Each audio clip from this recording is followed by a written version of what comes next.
Chemistry के सभी चाहने वालों का विजय कुमार सोनी की ओर से हार्दिक स्वागत, हार्दिक अभिनंदन इन केमिस्ट्री वाला चैनल। भविष्य के डॉक्टर्स और इंजीनियर्स का भी केमिस्ट्री वाला चैनल पर हार्दिक स्वागत है, हार्दिक अभिनंदन है। प्रीवियस वीडियो तक हम पर्टिकुलर बात कर चुके हैं इलेक्ट्रोड विभव क्या होता है, इलेक्ट्रोड विभव के प्रकार क्या होते हैं। आज जो हम बात करने जा रहे हैं वो बात करने जा रहे हैं सेल का विद्युत वाहक बल क्या होता है। सेल का विद्युत वाहक बल क्या होता है। अंग्रेजी में सेल के विद्युत वाहक बल को हम कहते हैं EMF of the cell. EMF का फुल फॉर्म होता है आपके पास में इलेक्ट्रोमोटिव फोर्स। होता क्या है आमतौर पर कि किसी भी सेल के दोनों इलेक्ट्रोड क्या कैथोड और एनोड, कैथोड तथा एनोड के विभव के अंतर को ही इलेक्ट्रोड विभव कहते हैं, या को ही हम आमतौर पर विद्युत वाहक बल कहते हैं, को ही विद्युत वाहक बल कहते हैं जब इस सेल से परिपथ में कोई धारा प्राप्त नहीं हो रही हो। यानी कि आपके पास में ये पर्टिकुलर एक सेल है, इन दोनों के ये प्लस और ये माइनस विभव के अंतर को ही हम विद्युत वाहक बल कहेंगे। जब इससे कोई धारा प्राप्त नहीं हो रही है तो इस स्थिति में इन दोनों का विभव आपके पास में विद्युत वाहक बल कहलाता है, ईएमएफ। आमतौर पे ईएमएफ का मान सदैव धनावेशित होता है। ईएमएफ का मान सदैव धनावेशित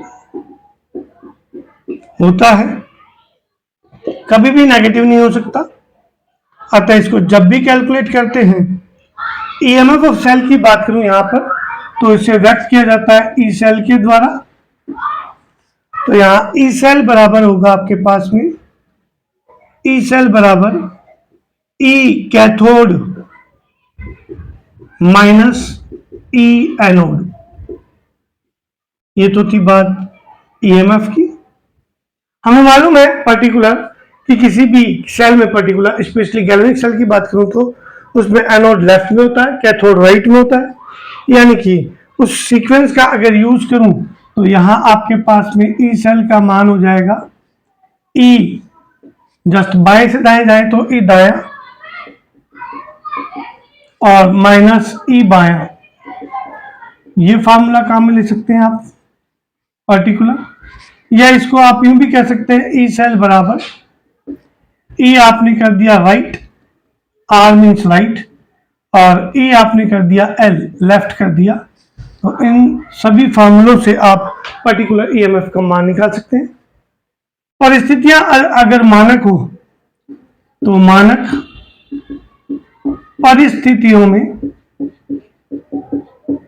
मानक परिस्थितियां क्या, एक वायुमंडलीय दाब, 1 मोल सांद्रता 1 मोल पर लीटर और 298 केल्विन ताप पर। तो ये तीनों परिस्थितियां आ गई। 1 एम सांद्रता,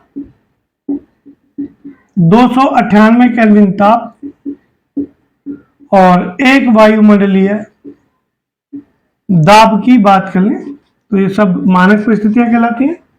इस स्थिति में ये ई सेल न होकर के मानक विद्युत वाहक बल होगा, जिसको हम ई नॉट ऑफ सेल कहते हैं। और ये भी E naught of right minus E naught of left से कैलकुलेट किया जाता है, जहां ई नॉट ऑफ सेल आ गया आपके पास में मानक विद्युत वाहक बल। ये था आपके पास में पर्टिकुलर विद्युत वाहक बल। इस फेवर में हम एग्जाम्पल को डिस्कस करें तो गैल्वेनिक सेल के लिए बात कर लें। एग्जाम्पल के तौर पे आपने ले लिया यहां पर, उदाहरण के तौर पर गैल्वेनिक सेल। इस गैल्वेनिक सेल में आपके पास में कैथोड के रूप में काम करता है कॉपर इलेक्ट्रोड और एनोड के रूप में काम करता है जस्ट जिंक इलेक्ट्रोड। तो उस पोजीशन में यहां आपके पास में ई सेल का जो मान होगा, या ई नॉट ऑफ सेल बात कर ले हम, तो ई नॉट ऑफ सेल की बात करें तो यहां होगा ई नॉट ऑफ कैथोड। कैथोड के रूप में कॉपर इलेक्ट्रोड काम कर रहा है और एनोड के रूप में जिंक इलेक्ट्रोड। तो ई नॉट ऑफ Zn+2 Zn। यहां ई नॉट ऑफ सेल की बात करूं तो, मानक की बात करूं तो कॉपर के लिए वैल्यू होती है प्लस 0.34 वोल्ट और पर्टिकुलर हम बात कर ले Zn के लिए तो Zn के लिए होते हैं माइनस 0.76 वोल्ट। वैल्यू पुट करें तो ये होगा आपके पास में 0.34 वोल्ट प्लस 0.76 वोल्ट, तो इसका मान आता है 1.10 वोल्ट। ये था आपके पास में गैल्वेनिक सेल का मानक विद्युत वाहक बल, जो कि वैल्यू स्टैंडर्ड है। ये कर दिया ई नॉट ऑफ सेल और ये भी ई नॉट ऑफ सेल। ये था आपके पास में पर्टिकुलर सेल का विद्युत वाहक बल और मानक विद्युत वाहक बल ज्ञात करना। पर्टिकुलर सिस्टमेटिक किस तरीके से कैलकुलेट करते हैं, इसके लिए फार्मूला आपको एक ये याद रखना पड़ेगा और मानक परिस्थितियों में स्टैंडर्ड कंडीशन में आपको ये याद रखना पड़ेगा। इनके थ्रू आप इजी वे में कर पाएंगे और इस फार्मूले का यूज गैल्वेनिक सेल के थ्रू पर्टिकुलर आपके पास नन समीकरण में भी होगा, इसलिए वहां भी इसको अभी से इंपॉर्टेंट लेना स्टार्ट कर दे, लर्न करना स्टार्ट कर दे। This is the right and L means left.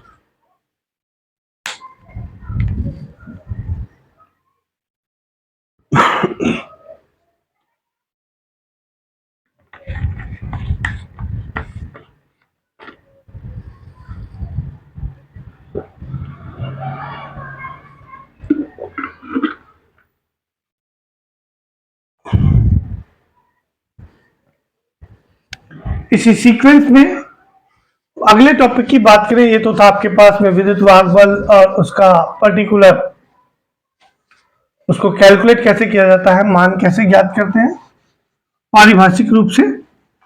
अब जो बात करना चाहेंगे हम वो बात करेंगे इलेक्ट्रोड विभव का मापन, जो कि बड़ा ही इंपॉर्टेंट टॉपिक है और आने की संभावना भी ज्यादा होती है कंपटीशन एग्जाम में भी, पर्टिकुलर चाहे नीट हो चाहे आईआईटी हो, वहां भी इसका स्टैंडर्ड होता है। तो आप अभी से इलेक्ट्रोड विभव से, इससे पहले वाले वीडियो से ही आप अच्छे से देखें, पढ़ें और जानें। इसी सीक्वेंस में अगर आगे बात करें तो आपके पास में आता है इलेक्ट्रोड विभव का मापन। इलेक्ट्रोड विभव का मापन, बात ध्यान देने वाली है साहब, क्योंकि इलेक्ट्रोड विभव की बात करें तो केवल एक सिंगल इलेक्ट्रोड देगा और किसी भी सिंगल इलेक्ट्रोड का यानी कि एकल इलेक्ट्रोड का आप इलेक्ट्रोड विभव ज्ञात नहीं कर सकते, क्योंकि अभी जस्ट पढ़ा आपने ईएमएफ जब कैलकुलेट किया तो कैथोड और एनोड दोनों होनी चाहिए, जबकि ये कह रहा है कि केवल एक ही इलेक्ट्रोड है। तो इंपॉर्टेंट बात यह आती है कि किसी भी अर्ध सेल कह दो या सिंगल इलेक्ट्रोड की बात कर लो, एकल इलेक्ट्रोड का इलेक्ट्रोड विभव ज्ञात करना संभव नहीं है, क्योंकि वहां जस्ट इलेक्ट्रोड सदैव युग्म में होने चाहिए, जोड़े के रूप में होना चाहिए, एक कैथोड होना चाहिए एक एनोड होना चाहिए। तो ये तो बड़ी प्रॉब्लम होगी। इस प्रॉब्लम का सॉल्यूशन करने के लिए इसके लिए एक संदर्भ इलेक्ट्रोड का उपयोग किया जाता है। संदर्भ इलेक्ट्रोड बोले तो रेफरेंस इलेक्ट्रोड, जिसका पर्टिकुलर इलेक्ट्रोड विभव ज्ञात होता है, पहली चीज। तथा यह एनोड व कैथोड दोनों का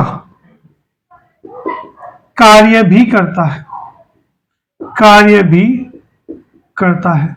यानी कि अगर आपको एक अज्ञात इलेक्ट्रोड एनोड दे दिया तो उस स्थिति में ये जो आपके पास में इलेक्ट्रोड संदर्भ इलेक्ट्रोड एनोड दिया है तो कैथोड का काम करेगा, और अगर आपको अज्ञात कैथोड दिया हो तो ये एनोड का काम करेगा। मींस आइडेंटिकल कंडीशन में दोनों का काम करेगा। और उस इलेक्ट्रोड का नाम क्या है? वह इलेक्ट्रोड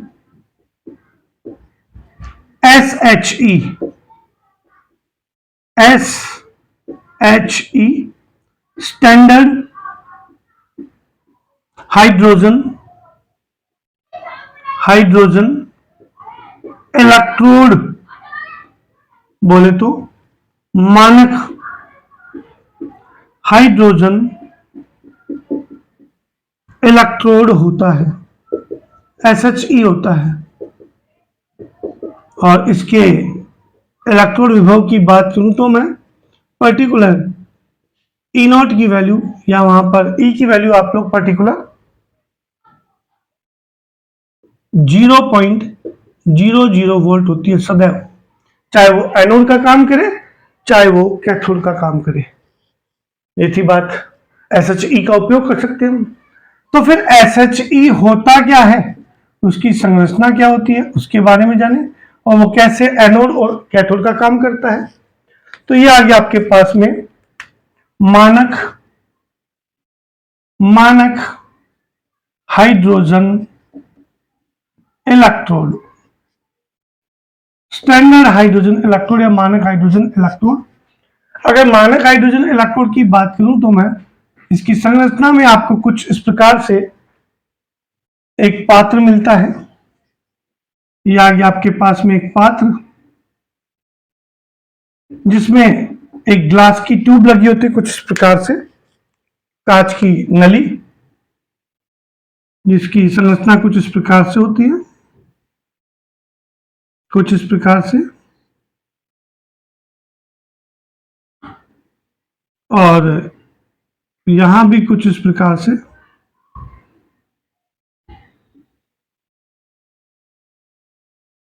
ये कुछ कांच की नली इस प्रकार से है। और इस कांच की नली में अगर मैं बात करूं तो ये आपके पास में कांच की नली आ गई। यहां पर एक प्लेटिनम का तार लटका होता है कुछ इस प्रकार से, जिसके एक सिरे पर प्लेटिनम की पतली पन्नी लगी होती है कुछ इस प्रकार से। और ये तार हिले डुले नहीं, इसलिए यहां पर एक कांच की सील लगा देते हैं और ये आपके पास में फ्री इलेक्ट्रोड के रूप में काम करता है। यहां कांच की नली में जो आपने ये प्लेटिनम की पन्नी लगाई है, इसको आप काले प्लेटिनम से, जैसे कि मैंने काली शाही से इसको मार्क किया है, लेपित कर दिया जाता है। और यहां हम आमतौर पर इस स्थिति में एक स्टैंडर्ड इलेक्ट्रोलाइट भर देते हैं और वो मानक इलेक्ट्रोलाइट 1m HCl विलयन बना जाता है। क्षमता आपको दी हुई है। ये प्लेटिनम का तार आ गया, PT का तार।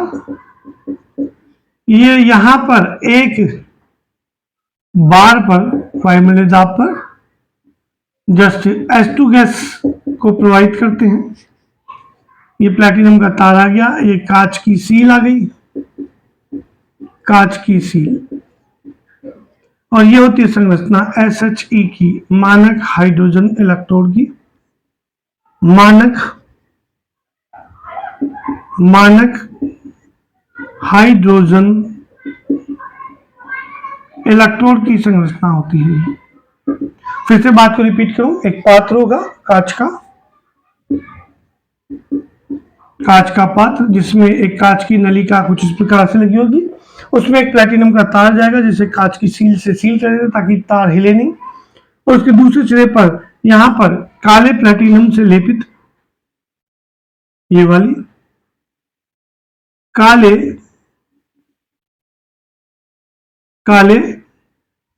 प्लेटिनम से लेपित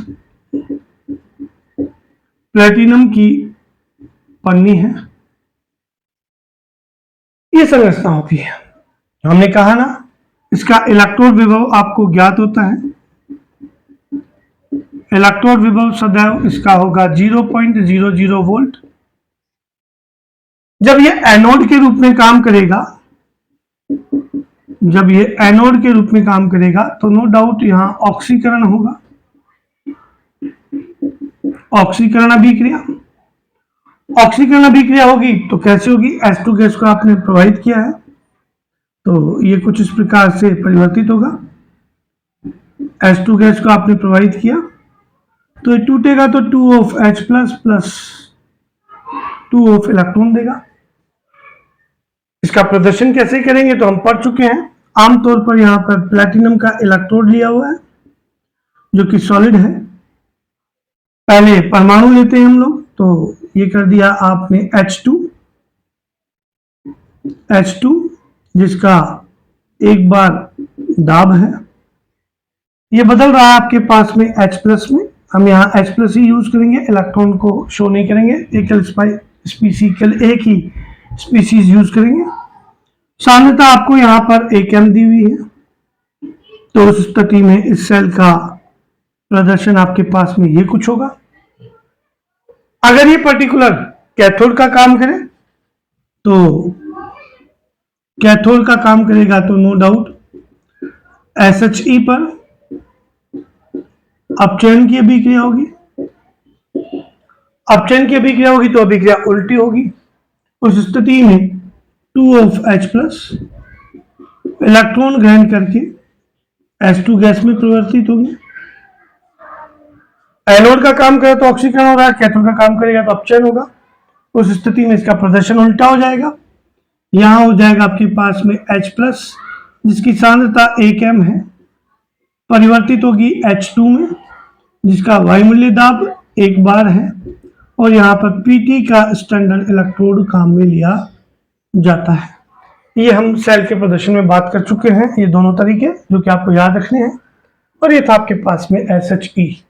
अब हम मापन करेंगे कि कैसे किसी भी इलेक्ट्रोड का इलेक्ट्रोड विभव कैसे ज्ञात किया जा सकता है। अच्छे से पढ़िए।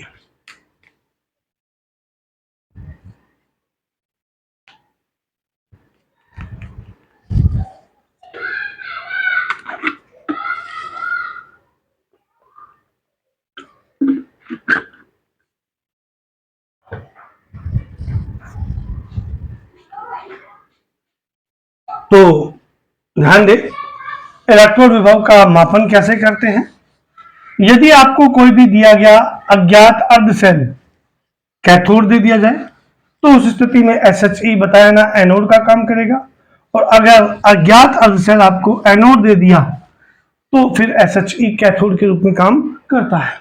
कैसे? ध्यान दें, यदि नंबर 1, यदि अज्ञात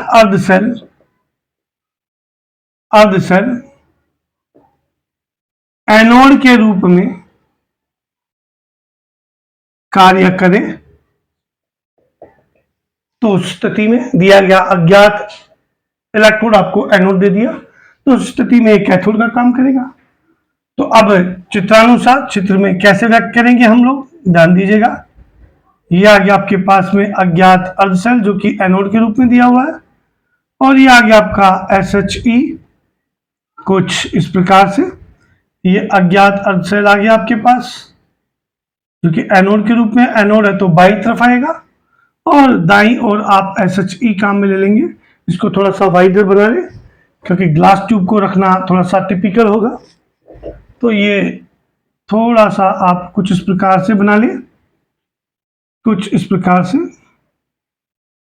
दोनों को अर्धशैलों को आंतरिक रूप से जोड़ने के लिए हम पढ़ चुके हैं। एक यू आकार की नली का उपयोग करते हैं जिसको लवण सेतु कहा जाता है। कुछ इस प्रकार से इसको ग्लास की रुई से, कांच की रुई से सील कर दें। और ये आ गया आपके पास में SHE की नली का, कुछ इस प्रकार से, जिसमें ये प्लैटिनम की, काले प्लैटिनम से लेपित पन्नी लगी हुई है और इसका कनेक्शन कर दिया आपने प्लैटिनम के वायर से। कुछ इस प्रकार से ले लें हम टिप इस नली को। यहाँ H2 गैस के प्रवाहन के लिए एक बार दाब पर H2 गैस, एक बार दाब पर बार, यहाँ इसको पर्टिकुलर ये प्लैटिनम वायर से जोड़ दिया। ये तो था प्लैटिनम का तार, कुछ इस प्रकार से जोड़ दिया आपने, काले प्लैटिनम से लेपित कर दिया। ये मैंने यहाँ पे डार्क रेड कर दिया है, गहरा लाल। इसको सील भी कर दिया, तो यहाँ पे कांच की सील लगा देते हैं इस प्रकार से। बाह्य परिपथ में जोड़ने के लिए, दोनों को जोड़ने के लिए हम पढ़ चुके हैं वोल्ट मीटर का यूज करते हैं, और आंतरिक परिपथ में जोड़ने के लिए हम लवण सेतु का यूज करते हैं। तो यहाँ ये आपके पास में कुछ इस प्रकार से दोनों का वैद्युत अपघट्य होगा। ये आ गया अज्ञात अर्धशैल के लिए, जहाँ एनोड है, और ये आपका SHE का HCl विलयन, कुछ इस प्रकार से। ये आ गया आपके पास में HCl विलयन, जिसकी सांद्रता आपको मालूम है 1 m है। ये तो था आपके पास में पर्टिकुलर सेल के लिए रिएक्शन। तो उस स्थिति में यहाँ पर अज्ञात के लिए एनोड पर रिएक्शन होगी, M चेंज होगा M+N में, N इलेक्ट्रॉन त्याग करके। यहाँ ये तो एनोड का काम कर रहा है क्योंकि इलेक्ट्रॉन का मूवमेंट यूं होगा। यहाँ ये कैथोड का काम कर रहा है SHE इस स्थिति में, तो यहाँ कैथोड पर अपचयन होगा, तो रिएक्शन होगी 2 of H plus 2 of electron दे दिया, तो आपके पास में H2 गैस बाहर निकलेगी। अगर पूर्ण सेल अभिक्रिया निकालूं तो इलेक्ट्रॉन्स को कैंसिल कर दूंगा, तो इस स्थिति में सेल का प्रदर्शन क्या हो जाएगा। सेल का प्रदर्शन करेंगे तो सबसे पहले एनोड लेते हैं, तो ये हो गया आपके पास में, ये कैथोड का काम करा। कैथोड के लिए मैंने आपको बताया ना, PT बाद में आता है। तो यहाँ M चेंज होगा M+N में। यहाँ ब्रैकेट में सदैव उसकी सांद्रता लिखी जाती है, जो भी दी होगी हम रख देंगे। यहाँ लवण सेतु आ गया। अब ये वाला पार्ट ले लें, ये आ गया H+, जिसकी सांद्रता आपको 1 m दी हुई है, बदल रहा है H2 में, जिसका एक बार दाब है, और आपने यहाँ पर प्लैटिनम का इलेक्ट्रोड ले लिया। ये तो आ गया इसका सेल का प्रदर्शन जब अज्ञात सेल आपको दिया हुआ हो। उस स्थिति में अगर मैं यहाँ पर ई सेल का मान ज्ञात करूं, तो ई सेल के रूप में यहाँ पर आ रहा है EM+N, बदल रहा है M में। सॉरी, यहाँ कैथोड के रूप में काम कर रहा है आपका SHE, तो E cathode minus E anode करते हैं, तो यहाँ हो जाएगा H+ परिवर्तित होगा H2 में, माइनस ये कर दिया EM+N/M। बताया था आपको हमेशा अपचयन इलेक्ट्रोड विभव का मान ही लेते हैं ताकि EMF का मान नेगेटिव ना हो। तो इस स्थिति में ये वैल्यू रखी, तो आपके पास में E cell is equal to, इसका मान आपको दिया हुआ 0.00 होता है, ये माइनस EM+N/M हो जाएगा। यहाँ ये नेग्लेक्ट हो गया, तो इस स्थिति में EM+N को बाहर निकालूं तो, क्योंकि हमें इसी का मान ज्ञात करना है EM+N/M, तो ये माइनस ई सेल के बराबर होगा। यानी कि जब कभी भी आपको अज्ञात सेल दिया हुआ हो एनोड की फॉर्म में, तो उसका इलेक्ट्रोड विभव हमेशा सेल के विद्युतवाहक बल का ऋणात्मक मान होगा। इसको स्पष्ट करने के लिए हम यहाँ पर एनोड के रूप में जिंक वाला इलेक्ट्रोड ले लें गैल्वेनिक सेल के अकॉर्डिंग। तो एनोड के रूप में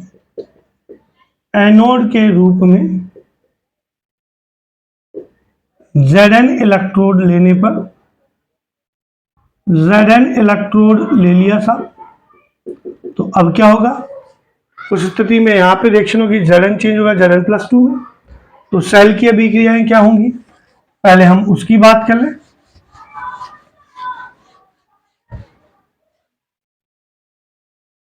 क्योंकि अज्ञात अर्धसेल Zn वाला है, उसका हमें इलेक्ट्रोड विभव ज्ञात करना है। तो अब अभिक्रिया, सेल की अभिक्रिया आपके पास में कुछ हो जाएगी इस प्रकार से। सेल की अभिक्रिया, यहाँ Zn चेंज होगा अपने आप में Zn+2 में, 2 इलेक्ट्रॉनों का त्याग करेगा क्योंकि ये एनोड का काम कर रहा है और एनोड पे हमेशा ऑक्सीकरण होता है, तो ये ऑक्सीकरण अभिक्रिया होगी। ठीक इसी प्रकार से कैथोड की बात करें तो कैथोड पर 2H+, 2 इलेक्ट्रॉन ग्रहण करके H2 गैस देगा। ये आ गया आपके पास में कैथोड कुछ इस प्रकार से।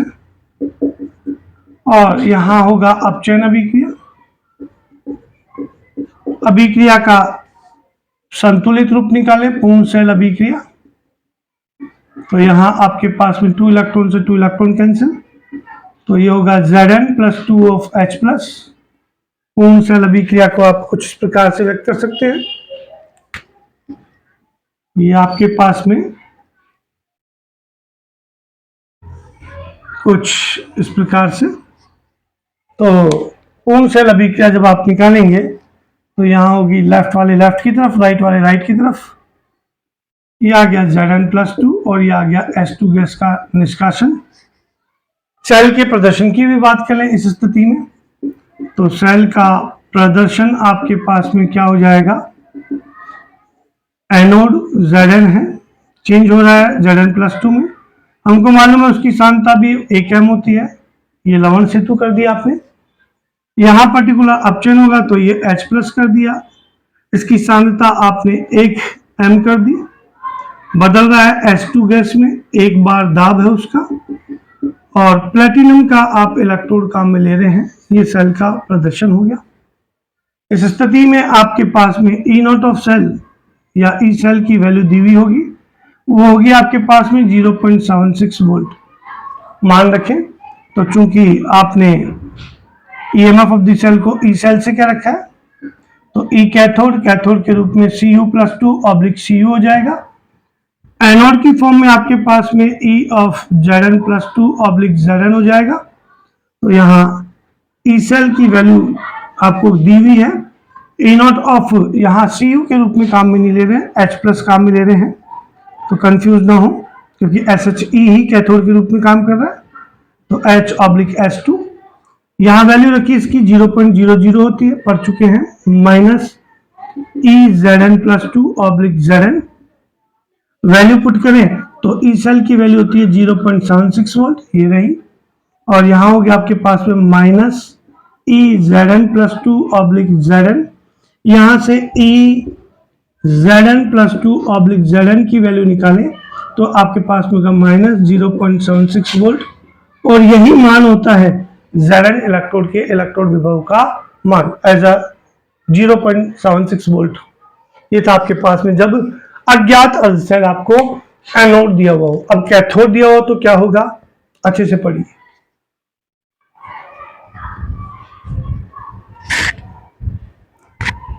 बड़ा ही इंपॉर्टेंट टॉपिक है, इसलिए इसको सीरियसली लें, क्योंकि इस पर न्यूमेरिकल ज्यादा बनते हैं, संभावना ज्यादा होती है। बच्चा जल्दबाजी में होने के कारण से और टीचर भी जल्दबाजी में होने के कारण से अच्छे से एक्सप्लेन नहीं कर पाते हैं, सिलेबस का लोड होने के कारण से। तो आप इसको अच्छे से पढ़ें।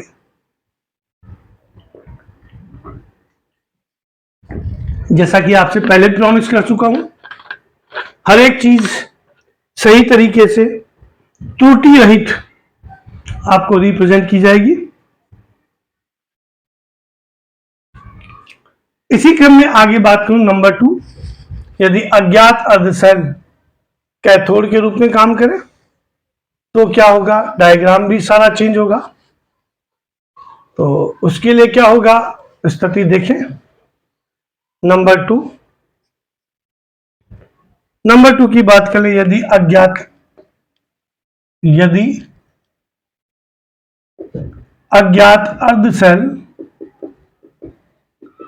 अज्ञात अर्धसेल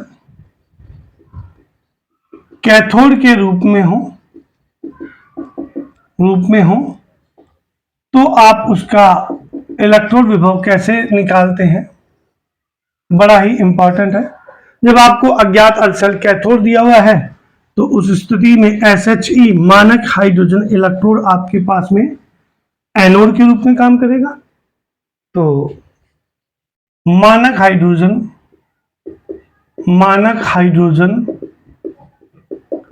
इलेक्ट्रोड यहां पर कैथोड, मानक हाइड्रोजन इलेक्ट्रोड एनोड के रूप में काम करेगा, एनोड के रूप में कार्य करता है। तो अब क्या होगी स्थिति डायग्रामेटिकली, चित्र के अनुसार अगर व्यक्त करें तो अज्ञात अर्धशैल आपके पास में कैथोड के रूप में है, तो SHE पहले ले लेंगे आप लेफ्ट की ओर कुछ इस प्रकार से। दूसरा पात्र यह आ गया आपके पास में जो कि अज्ञात अर्धशैल है। यहां पर होने वाली ये कर दिया आपने इलेक्ट्रोड, यहां अपेक्षाकृत जो भी है इलेक्ट्रोड उसको विलयन वैद्युतोपगठ्य उसको भर दिया। यहां SHE आ गया आपके पास में कुछ इस प्रकार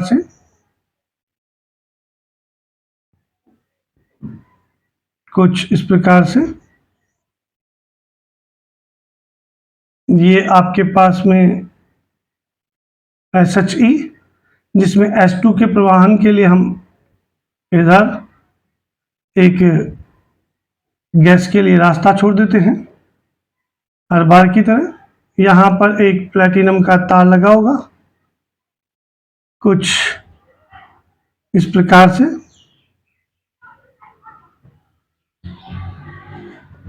यह आ गया आपके पास में काले प्लेटिनम से लेपित पीटी की पन्नी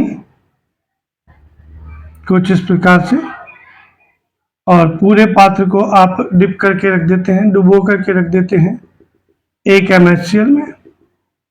यहां से एक बार दाब पर S2 गैस का प्रवाहन करते हैं। बाह्य परिपथ में इसे जोड़ने के लिए वोल्टमीटर का उपयोग करते हैं। आंतरिक परिपथ में जोड़ने के लिए यहां पर लवण सेतु का उपयोग लेते हैं। ये आ गया आपके पास में लवण सेतु कुछ इस प्रकार से, जिनको सील कर देते हैं हम कांच की रुई से। इलेक्ट्रॉन एनोड से कैथोड की ओर जाएंगे। यहां रिएक्शन कुछ ऐसा होगा, H2 चेंज होगा 2 ऑफ H प्लस में प्लस 2 ऑफ इलेक्ट्रॉन में। ये एनोड है और ये आपके पास में आ गया कैथोड। कैथोड पर अपचयन होगा तो उस स्थिति में M प्लस N आयन जो है इन N इलेक्ट्रॉनों को लेकर के अपने आप को अपचयित कर लेगा M में। ये तो थी बात आपके पास में जस्ट अर्धशैल कैथोड के रूप में हो। तो सेल का प्रदर्शन अब क्या हो जाएगा, सेल का प्रदर्शन की बात करें तो यहां पर प्लेटिनम इलेक्ट्रोड ले रहे हैं SHE के रूप में। H2 एक बार पर चेंज होगा H प्लस में, जिसकी सांद्रता आपने 1m ले रखी है विलयन की, यहां पर 1m सांद्रता, 1m HCl अच्छे से नामांकित कर दें। यह आ गया आपके पास में लवण सेतु। लवण सेतु का उपयोग करने के बाद में जस्ट इसकी बात करें तो यहां पर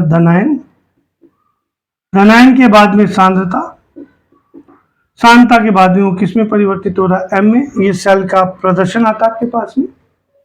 इस स्थिति में अगर हम ज्ञात करें EMF यानी कि विद्युत वाहक बल, तो E सेल बराबर इलेक्ट्रोड विभव ज्ञात करें तो E सेल बराबर आपको दिया हुआ है कैथोड की फॉर्म में आपको दिया हुआ है EM plus N oblique M में चेंज हो रहा है माइनस, ये आ गया आपके पास में SHE जिसको हम आप यूं लिखेंगे H प्लस ऑब्लिक H2। यहाँ E सेल बराबर आपके पास में दिया हुआ है जो भी है, और यहाँ EM प्लस N आपके पास में जिसका मान आपको ज्ञात करना है, और ये SHE की वैल्यू 0.00 वोल्ट। तो यहाँ आपके पास में EM प्लस N जो आप ज्ञात करेंगे इलेक्ट्रोड विभव, वो हमेशा EMF के विद्युत वाहक बल के धनावेशित मान के बराबर होगा, यानी कि यहाँ पर इलेक्ट्रोड विभव धनात्मक होगा। इस बात को स्पष्ट करने के लिए हम यहाँ पर पर्टिकुलर कॉपर का इलेक्ट्रोड ले लें, क्योंकि गैल्वेनिक सेल के पक्ष में कॉपर का इलेक्ट्रोड कैथोड का काम करता है। तो यदि अज्ञात अर्धसेल आपके पास में के कैथोड के रूप में कॉपर का इलेक्ट्रोड हो, तो अब अभिक्रिया क्या होगी? एनोड पर आपको दिया हुआ है, तो यह आ गया आपके पास में एनोड पर ऑक्सीकरण होगा, तो H2 चेंज होगा 2 ऑफ H प्लस में और 2 इलेक्ट्रॉनों का त्याग। यहां हो गया आपके पास में ऑक्सीकरण अभिक्रिया। कैथोड की बात कर लें, एनोड नेगेटिव टर्मिनल। कैथोड की बात कर लें, जो कि कैथोड अपने आप में पॉजिटिव टर्मिनल के रूप में काम करता है। कैथोड आ गया पॉजिटिव टर्मिनल, तो यहाँ Cu+2 इन 2 इलेक्ट्रॉन को ग्रहण करके अपने आप को परिवर्तित कर लेता है Cu में। ये आती है आपके पास में अपचयन अभिक्रिया। पूर्ण सेल अभिक्रिया निकालेंगे, तो यहाँ पर्टिकुलर 2 इलेक्ट्रॉन से 2 इलेक्ट्रॉन कैंसिल कर देंगे, तो पूर्ण सेल अभिक्रिया आपके पास में आती है कुछ इस प्रकार से, H2 प्लस Cu+2 बदल रहा है आपके पास में 2 ऑफ H प्लस और ये Cu। बाकी काम आपका सरल हो गया। आपको फार्मूला यूज करना है, तो पहले सेल का प्रदर्शन देख लें। इस स्थिति में सेल का प्रदर्शन क्या होगा? हम सदैव एनोड से स्टार्ट करते हैं। एनोड के रूप में SHE है, तो यहां होगा आपके पास में वही PT। ये कर दिया आपने H2 1 बार प्रेशर पे चेंज होती है पर्टिकुलर H प्लस में, जिसकी सांद्रता होती है आपके पास में 1 m। यहां तक तो सेम वही। अब आ जाइए इसके लिए, तो चेंज होगा ये पर्टिकुलर, ये आ गया लवण सेतु। Cu+2 आ गया आपके पास में, जिसकी सांद्रता भी आपके पास में 1 m होती है, हम पढ़ चुके स्टैंडर्ड बॉम्ब में। और ये आता आपके पास में Cu। ये आता आपके पास में सेल का प्रदर्शन। सांद्रता भी आ चुकी है और धातु परमाणु भी आ चुका है, यहाँ धनायन भी आ चुका है। अब बात करें फार्मूले की, तो आपके पास में ई सेल बराबर होता है ई कैथोड के रूप में काम कर रहा है कॉपर इलेक्ट्रोड, तो Cu+2/Cu माइनस एनोड के रूप में काम कर रहा है SHE, तो यहां हो जाएगा H+/H2। वैल्यू पुट कर दें यहाँ पर। ई सेल का मान यहाँ पर होता है 0.34 वोल्ट, हमेशा ध्यान रखें। यहाँ Cu+2/Cu का मान निकालना है, H प्लस के लिए 0.00, तो यहाँ Cu+2/Cu का मान होगा आपके पास में 0.34 वोल्ट। ये था आपके पास में पर्टिकुलर किसी भी अज्ञात सेल का, जो कि सिंगल हो, इलेक्ट्रोड विभव कैसे ज्ञात किया जा सकता है, अगर वो कैथोड के रूप में काम करे, अगर वो एनोड के रूप में काम करे। अच्छे से पढ़िए।